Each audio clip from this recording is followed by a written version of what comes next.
Hello dear student, बहुत बहुत स्वागत अपने YouTube channel commerce with Sanjeev sir में। और कॉस्ट अकाउंटिंग की जो हमारी सीरीज चल रही है उसमें चैप्टर नंबर 4 आज कंप्लीट हो जाएगा। और चैप्टर नंबर 4 में लास्ट वीडियो है ये सामग्री का निर्गमन, नियंत्रण एवं मूल्यांकन में मूल्यांकन की विधियां। ये बहुत इंपॉर्टेंट चैप्टर था और एक चीज बता दूं, इससे आपको एग्जाम में बहुत कुछ लिखने के लिए आएगा, क्योंकि इसमें एक बहुत ज्यादा इंपॉर्टेंट है ईओक्यू। ये अलग से जरूर तैयार कर लेना, ईओक्यू, ठीक है, इकोनॉमिक ऑर्डर क्वांटिटी। ये जो मटेरियल है उसको कंट्रोलिंग की विधि है, ईओक्यू, ये जरूर तैयार कर लीजिएगा, ये बहुत पूछी जाती है। और जो चैप्टर 4 है इसमें हमने आपके लिए सामग्री क्या है ये भी समझा दिया, उसका निर्गमन कैसे होता है, कंट्रोलिंग की तकनीकी कौन कौन सी हैं, ये सारे बिल्कुल क्रम से जो वीडियोज हैं वो हमारे चैनल पे अपलोड हैं। और एवं मूल्यांकन अब हम आपके लिए पढ़ा रहे हैं। तो देखो क्या होता है, निर्गमित सामग्री के मूल्यांकन की विधियां ये हमें को क्यों पढ़नी हो रही हैं। देखो, जब भी हम किसी भी वस्तु की कॉस्ट ज्ञात करेंगे, यानी वास्तविक रूप से लागत ज्ञात करेंगे, तो ये जरूरत पड़ती है कि उसमें वास्तव में मटेरियल कितना लगा, यानी किसी भी वस्तु को बनाने में वास्तविक रूप से मटेरियल कितना लगा, ये जब तक ज्ञात नहीं होगा तब तक हम उस वस्तु की कीमत कैसे पता लगा सकते हैं कि इसको बनाने में कितना खर्च आया या वो वस्तु कितने में बनकर के तैयार हुई। तो पहली जरूरत होती है किसकी, मटेरियल की ही, कि वास्तव में मटेरियल लगा तो लगा कितना। अब आप सोचोगे कि मटेरियल को तो मतलब जब इशू करते हैं उसी समय उसकी कीमत लगा ली जाती है, ऐसा नहीं है। अगर कोई भी उत्पादन हो रहा है और वर्ष में उससे संबंधित 3-4 बार माल मंगाया, कभी दाम बढ़े कभी घटे, कभी बढ़े घटे, ठीक है, तो क्या होता है कि कौन सी कीमत उसमें से मानी जाए जिससे जो वस्तु निर्माण हुआ है उसकी सही सही लागत निकल करके आ जाए। तो मैं आपको बताऊं कि किसी भी वस्तु की एक्यूरेट लागत ज्ञात करने के लिए, वास्तविक लागत ज्ञात करने के लिए, सही से उसका मूल्यांकन करने के लिए रहतिया का मूल्यांकन करना या जो हमने निर्गमित सामग्री की है उसका मूल्यांकन करना बहुत ही जरूरी है। और मूल्यांकन की कितनी विधियां हैं, देखिए एग्जाम में आपको बताएं, इनमें से कोई ना कोई विधि आपको 100% मिल भी जाएगी। और यहां पर मैंने 10 विधियों के लिए यहां पर बताया है। कोई भी निर्माता इनमें से एक विधि का ही प्रयोग करता है, और सबसे ज्यादा जो प्रयोग करता है वो भी मैं बताऊंगा कि कौन सी विधि का होता है। और इनकी पीडीएफ अगर चाहिए हो तो 9719811101, ये ऑफिस का व्हाट्सएप नंबर है जहां से आप पीडीएफ भी ले सकते हो।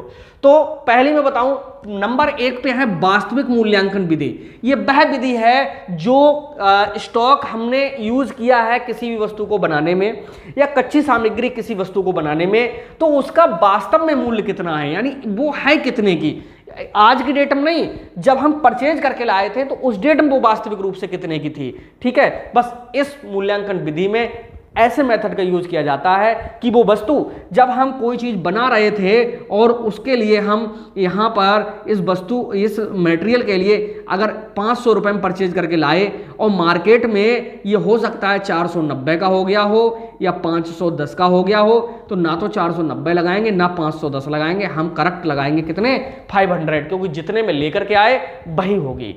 ये होती है हमारी कौन सी, वास्तविक मूल्यांकन विधि। ओके, दूसरी विधि होती है लागत मूल्य विधि। लागत मूल्य विधि में क्या होता है, ये वस्तु हम 500 रुपए की लेकर के आए और लाने में पता चला कि 20 रुपए इसको ढुलाई में देने पड़े, 30 रुपए बारदाने में और खर्च करने पड़े, यानी ये जो वस्तु है इसकी कुल मिला करके गोडाउन तक रखे जाने तक इसकी कीमत अगर 550 हो गई तो हम इसके बाद जो लागत मूल्य है उसी का इस्तेमाल करेंगे, यानी इस मटेरियल को यूज करने तक कितनी लागत आई, तो ये हमारी लागत मूल्य विधि। तो उम्मीद है दोनों विधियां क्लियर हो गई होंगी, क्योंकि इन दोनों विधियों में बहुत ज्यादा स्टूडेंट को कंफ्यूजन होता है, वास्तविक मूल्यांकन विधि और लागत मूल्य विधि। वास्तविक मूल्यांकन विधि का मतलब बस यही होता है कि दुकान पर किसी के यहाँ पर या जिस जगह से हम परचेज कर रहे हैं वहां पर उसकी कीमत कितनी है, उसका वास्तविक मूल्य वही है। और लागत मूल्य का मतलब है कि वहां से जब लेकर के चले तो ठेला भाड़ा दिया, उतराई दिया, लदाई दी और ये सब चीजें खर्चे की, तो वो हमें कितने की पड़ी, वो हमारी कहलाती है कौन सी, लागत मूल्य विधि। तीसरा है हमारा बाजार मूल्य विधि। ये बहुत इंपॉर्टेंट है। बाजार मूल्य विधि का मतलब यहां पर ये है कि मान लीजिएगा कि हम यहां पर ये ए मटेरियल है इसको यूज कर रहे हैं, हम जब लाए थे तो चाहे वो 500 का था या 550 का था, 510, 490 का था, इससे कोई मतलब नहीं। आज मार्केट में कितने का है? अगर आज मार्केट में ये 600 रुपए का है तो इस विधि में इसकी जो कीमत है, मटेरियल की जो कीमत है, वो कितनी लगाई जाएगी? बाजार मूल्य के बराबर लगाई जाएगी। ठीक है, क्यों? क्योंकि अगर हम जितना मटेरियल यूज कर रहे हैं, अगर आज परचेज करने जाएंगे मार्केट में तो हमारे लिए कितने रुपए खर्च करने पड़ेंगे? 600 रुपए खर्च करने पड़ेंगे। तो हमारे गोडाउन में रखी हुई है कोई भी मटेरियल तो वो भी आज कितने का है? 600 का ही है। ओके, तो ये है बाजार मूल्य विधि। अगला है लागत मूल्य व बाजार मूल्य जो दोनों में कम हो। ये सबसे ज्यादा मोस्ट इंपॉर्टेंट है। ये क्या होता है? ये वह होता है कि वस्तु का एक तो लागत मूल्य देख लिया जाता है। लागत मूल्य कौन सा वाला? ये वाला।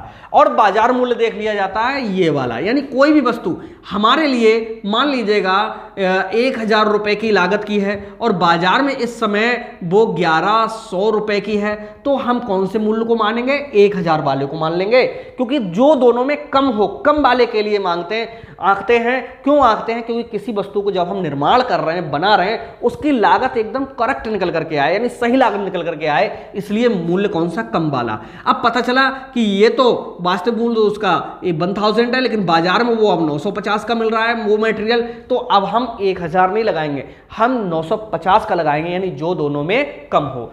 औसत मूल्य विधि क्या होती है? इन दोनों को जोड़ना और 2 से भाग कर देना, यही हमारा कौन सा मूल्य निकल कर आ जाता है? औसत मूल्य विधि। औसत मूल्य विधि में एक चीज और मैं बता दूं कि इसी सामान के लिए कभी लाए 1000 में मिला, कभी 1020 में मिला, कभी 1030 में मिला, कभी 950 में मिला, तो इतनी बार माल आया तो इन सबको जोड़ो, 1 2 3 4 और 4 से डिवाइड कर दो।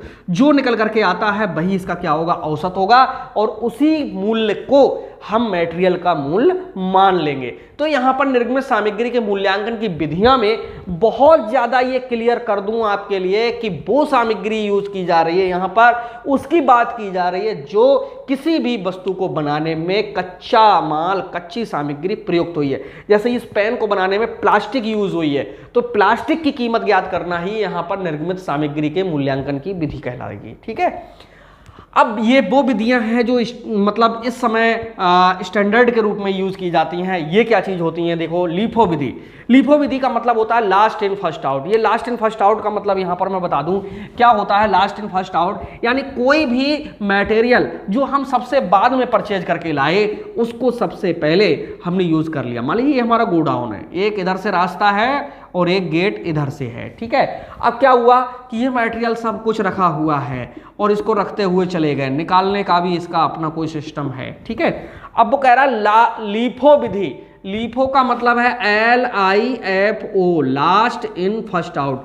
जो मटेरियल सबसे बाद में आया हो, अगर हमने इधर से एंट्री की है और जो सबसे बाद में आया होगा तो सबसे इधर ही रखा हुआ होगा, तो यहां पर मैं बताऊं कि उस मटेरियल को यूज किया जाएगा जो सबसे बाद में आया है। अब उसकी जो कीमत होगी वही कीमत अपना ली जाएगी। ये होता है लास्ट इन फर्स्ट आउट, यानी सबसे बाद वाला सबसे पहले प्रयोग होगा। FIFO method, first in first out. अब यहां पर ये फर्स्ट इन फर्स्ट आउट का मतलब क्या होता है? जो पहले आएगा वो ही सबसे पहले प्रयोग हो जाएगा। लीफो में क्या होता है? लास्ट में आएगा सबसे पहले प्रयोग हो जाएगा। ठीक है, लास्ट का मतलब है कि मान लीजिएगा 1 2 3 4 ऑर्डर हमने दिए। पहला ऑर्डर सबसे पहले होगा, दूसरा दूसरे नंबर पे, तीसरा तीसरे नंबर पे, चौथा चौथे नंबर पे। अब हम करेंगे इसका यूज।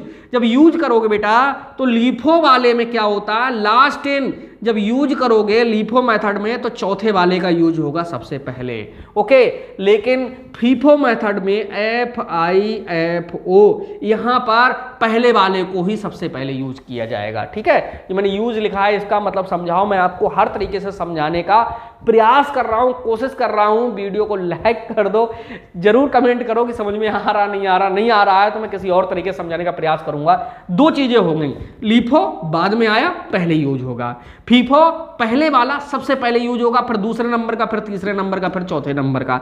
हीफो, हीफो का मतलब HIFO, highest in first out. Highest इनका मतलब है ये 10 रुपए में मिला, ये 11 में मिला, ये 9 में मिला और ये 12 में मिला, तो वो कह रहा है हाईएस्ट इन फर्स्ट आउट, यानी जो हाईएस्ट है, ऊंचा है, यानी 12 वाला सबसे पहले, फिर 11 वाला यूज होगा, फिर 10 वाला, फिर 9 वाला, यानी सबसे महंगा वाला सबसे पहले यूज होगा। ये बताता है हीफो में। मीफो MIFO, वैसे हमारे यहाँ जो क्लासेस लेते हैं बच्चे इसी मेथड से बहुत जल्दी कैच कर लेते हैं। अब आप कर पा रहे नहीं कर पा रहे ये कमेंट में जरूर बताइएगा। मेरे पास बहुत सारे ऐसी टेक्निक हैं जिनके थ्रू मैं समझा तो दूंगा ही। जिस चैनल पे आप आए हो एक भी टॉपिक ऐसा नहीं होगा जो आपको नहीं आ रहा होगा, न्यूमेरिकल से लेकर के थ्योरिकल, और कॉस्ट ही नहीं, चाहे इनकम टैक्स हो चाहे कोई भी टैक्स हो, दुनिया भर की 100% आपको समझाने की जिम्मेदारी मेरी है। बस आप लगे रहो मेरे साथ। तो मीफो में क्या होता है, मिनिमम इन। अब इसमें ठीक उल्टा होता है, 9 वाले को सबसे पहले यूज करेंगे, फिर 10 वाले को यूज करेंगे, फिर 11 वाले को, 12 वाले का नंबर सबसे बाद में होगा।